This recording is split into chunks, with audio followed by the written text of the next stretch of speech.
सलाम, नमस्ते, आदाब। आप जुड़े पसमानदा डेमोक्रेसी से और हम इस वक्त महाज के दिल्ली ऑफिस में बैठे हुए हैं और हम राष्ट्रीय कार्यकारी अध्यक्ष शारिक अदीब साहब से हम बात करेंगे और समझेंगे कि अभी जो चुनाव हुआ है उसके ऊपर बात करेंगे। मोदी जी ने पसमानदा शब्द इस्तेमाल किया, उसके ऊपर बात करेंगे। और हम सबसे पहले हम इस पर बात करते हैं कि पसमानदा शब्द कहा जाता है अली अनवर साहब की देन है, जबकि शारिक अदीब साहब ने एक दस्तावेज़ शेयर किया था सोशल मीडिया पर जिसमें बताया गया था कि पसमानदा शब्द पहले इस्तेमाल किया जा चुका है। सर, सबसे पहले इसके बारे में बताएं। देखिए, अली अनवर साहब हमारे मोहतरम हैं, हमारे बुजुर्ग हैं, उनकी बड़ी ताउन रहा पसमानदा मूवमेंट के बारे में। लेकिन जहाँ तक ये लोग कहते हैं पसमानदा शब्द उन्होंने कॉइन किया, उन्होंने दिया, ये बात सरासर गलत है। उसके डॉक्यूमेंट्री एविडेंस मेरे पास हैं, मेरे घर में है, मैंने आपको भी भेजे थे और उसका ओरिजिनल कॉपी जो है मेरे घर पे रखी है, आप चलें, आप देख लें। ऑल इंडिया तबकाती फेडरेशन, ऑल इंडिया पसमानदा तबकाती फेडरेशन 1978 में अब डॉक्टर कामिल कुरैशी, अब्दुल मजीद अदीब अंसारी जो कि मेरे वालिद थे, अल्लाह ने जन्नत नसीब करे, और 8-10 लोग और यूपी, बिहार, अहमदाबाद, आसाम तक के लोगों के नाम दिए हुए हैं उसमें। उन सब लोगों ने मिलकर बनाई थी, जिसका एक फंक्शन 14 नवंबर बरोज़ बुध 1979 में तालकटोरा इंडोर स्टेडियम में हुआ था, दिल्ली के अंदर।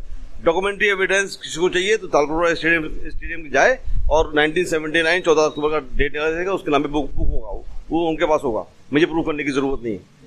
और ये शब्द पसमानदा शब्द 1978 में 8 लोगों ने मिलकर बनाया था, जिसमें सारी बिरादरियाँ मौजूद थी। उसका डॉक्यूमेंट मैंने आपको दे रखा है ऑलरेडी।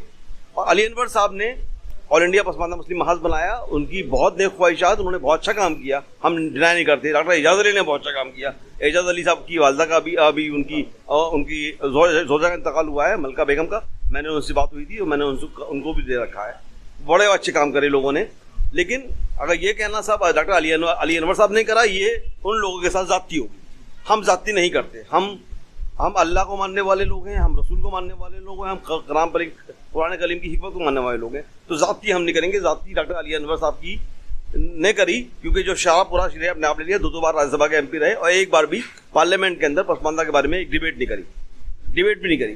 तो लेकिन जब हम जब हम यंगस्टर से अलीगढ़ में थे, खालिद अंसारी हो गए, मैं हो गया और 4-5 लोग हमारे साथ, यूनुस भाई हमारे सीनियर थे, हम सब लोग बैठे, डॉक्टर हुमायूं मुराद जो कि गाजीपुर के एक अंसारी फैमिली साथ थे, उनके साथ बैठ के हम लोग बात क्या करते थे, काम क्या करते थे। हम लोग 1997-98 से इन्वॉल्व हैं इस मूवमेंट के अंदर।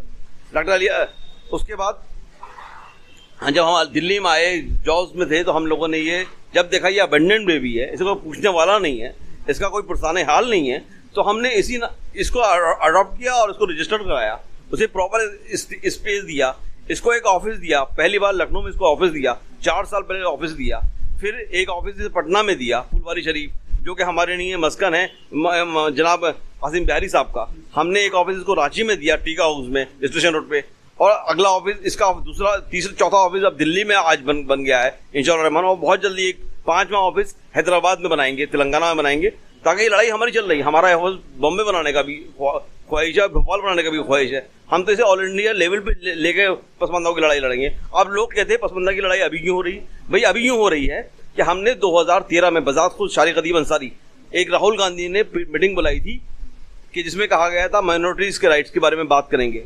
उसमें इन्विटेशन जब खुर्शीद सैयद साहब कांग्रेस के उस टाइम माइनॉरिटी विंग के चेयरमैन थे, उनका दावतनामा मेरे पास भी आया था, मैं मीटिंग में गया था। और मीटिंग में जब राहुल गांधी बोलने खड़े हुए तो मैंने उनसे कह दिया, राहुल जी आप बैठ जाइए, पढ़ लिखे आदमी है आप, हमारी भी दर्द सुन लीजिए। हाँ, आपको सुनने नहीं आए, हाँ आपका दर्द आपने आपको सुनाना है। राहुल जी वहाँ बैठे, 10 मिनट में बोला, मैंने उन्हें पसमानदा मूवमेंट के बारे में बताया, उन्हें मालूम ही नहीं था। वो गलती उसकी लड़के की नहीं है, लड़की मालूम है, इन्फॉर्मेशन ही नहीं थी राहुल गांधी को। तो उन्होंने कहा, मुझे पूरी उम्मीद थी कि राहुल गांधी के वहाँ से जवाब आएगा, कोई जवाब नहीं आया। लेकिन फिर एक ख़त मैंने प्राइम मिनिस्टर ऑफिस में, जब नरेंद्र मोदी की गवर्नमेंट बन गई, एक ख़त लिखा प्राइम मिनिस्टर ऑफिस से, वहाँ से 48 आवर्स में रिस्पॉन्स आ गया, व्हाट इज दिस। तो we explain them, we give presentation to prime minister, we wrote letters, we tweet all everything to prime minister office, और वहाँ से मुतवातिर जवाब आते रहे। और आज इसी कारण प्राइम मिनिस्टर ने पहली बार पसमानदा वर्ड का इस्तेमाल 2017 में अक्टूबर में भुवनेश्वर में किया था। वो ख़त मैंने ही लिखा था।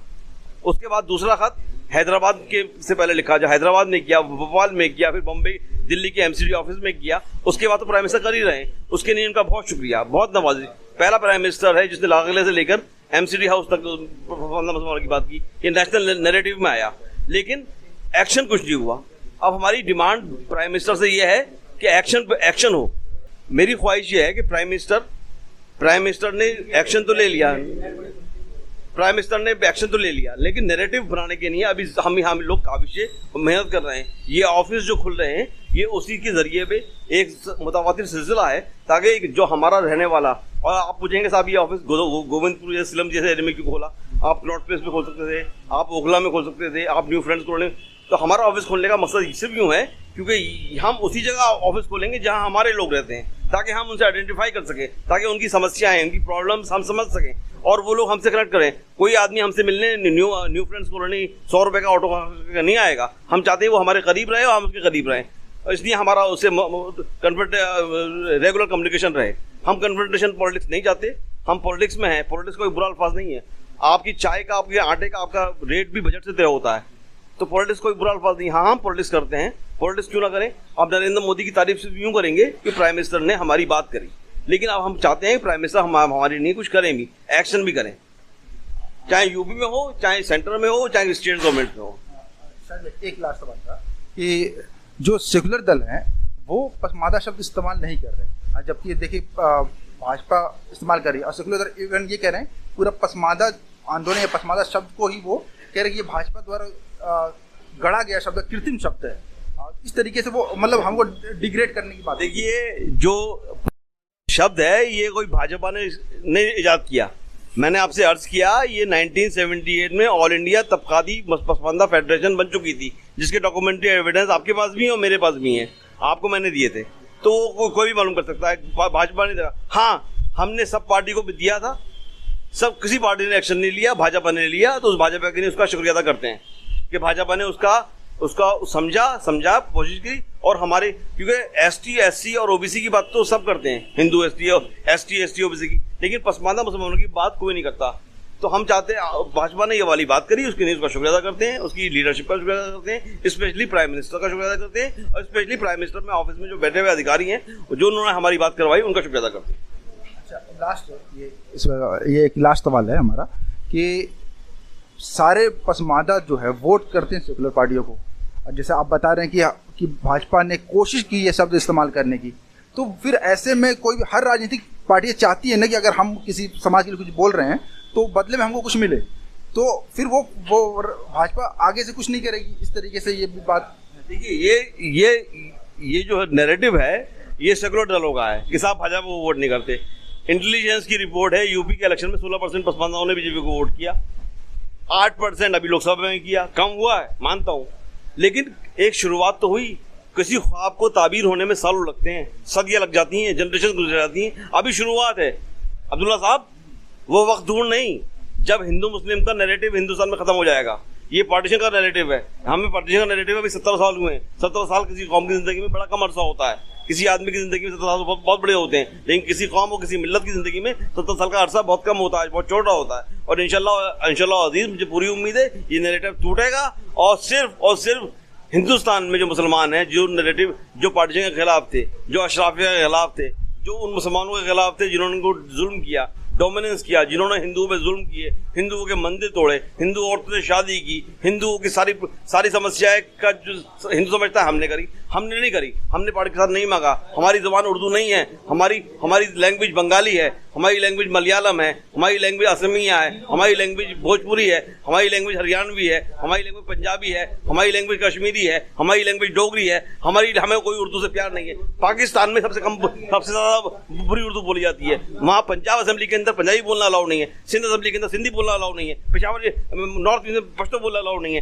तो वो मुल्क जो कि लैंग्वेज पे इस्लाम के नाम पे बना और मजहब के एक लैंग्वेज के नाम पे टूट गया, उसका क्या भविष्य है? उसकी क्या लैंग्वेज है? हिंदुस्तान एक वो मुल्क है जहाँ जो पसमानदाओं का है, पसमानदाओं का था, पसमानदाओं को रहेगा। यहाँ पसमानदाओं का भविष्य बहुत उज्ज्वल है, और मैं माननीय नरेंद्र मोदी का इस बात पर शुक्रिया अदा करता हूँ कि उसने अकेला प्राइम मिनिस्टर है जिसने पसमानदाओं की बात लाल किले की नेशनल नैरेटिव बना दिया। और आज सारी पॉलिटिकल पार्टीज यूं परेशान है, वो हिंदू मुस्लिम की मांग क्यों करते हैं? क्योंकि उन्हें हिंदू मुस्लिम बनने में फायदा होता है। उनका पॉलिटिकल बेनिफिट हिंदू मुस्लिम करने पे। अगर वो पसमानदा करेंगे तो उनका वो वाला वोट बैंक भी जाएगा और मुस्लिम वोट भी बैंक भी जाएगा। इसलिए वो अपनी सीटें बचाने के लिए, कुर्सी बचाने के लिए पसमानदाओं की बात करते हैं। अदरवाइज सिर्फ और सिर्फ मैं चाहता हूँ हिंदुस्तान में बीजेपी राज करे, कांग्रेस राज करे, एसपी राज करे, बीएसपी राज करे, कोई भी गठबंधन राज करे। लेकिन अब आज के दिन के बाद मैं ये कॉन्फिडेंट हूँ, ये जानता हूँ, ये मानता हूँ और ये अपने अजीज दोस्तों से कहता हूँ कि सिर्फ और सिर्फ हिंदुस्तान में अब कोई अशराफ मंत्री नहीं बनेगा। उसके एग्जाम्पल 2024 का इलेक्शन है,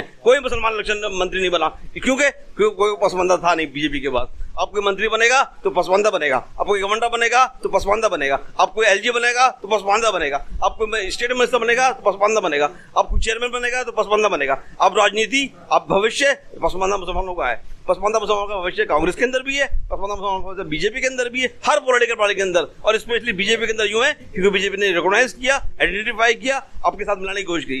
इन्हीं शब्दों के साथ मैं आपका बहुत शुक्रिया अदा करता हूँ। बहुत बहुत धन्यवाद। और हम देख रहे थे शाहिद अदीब साहब से हम बात कर रहे थे और पुरजोर तरीके से वो बोल रहे थे कि अब भविष्य पसमानदा समाज का है, पसमानदा युवाओं का है। ठीक है, बहुत बहुत धन्यवाद। जय